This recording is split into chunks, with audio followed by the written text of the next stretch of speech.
kwanza kuja kutembelea eneo hili la makumbusho ilikuwa sio kwa uwezo wetu sisi, bali ni kwa uongozi wao. Wamekaa wakaorganize kwamba tuje huku kupata mafundisho mbalimbali.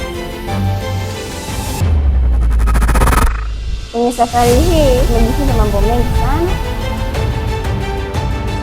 Jambo la kwanza, tumepewa historia fupi ya Mwalimu Julius Kambarage Nyerere ambaye alikuwa ni rais wa kwanza, na pia ina many items, ina first human being ambayo inaweza kuonekana, na tukaonyeshwa magari ambayo alikuwa anayatumia. Yako magari 4 na kila gari lina thamani yake ambayo ni expensive. Jambo lingine, tumejifunza vile vifaa ambavyo walikuwa wanavitumia. Kama jiwe la kwanza, kuna mawe ya aina tofauti tofauti ambayo kila jiwe walianza kutumia kuelekea Australopithecus, Homo erectus, Homo habilis, Homo sapiens na Homo sapiens sapiens. Kwanza, sifa pekee ya Tanzania tulionayo ni kwamba binadamu wa kwanza duniani amepatikana Tanzania.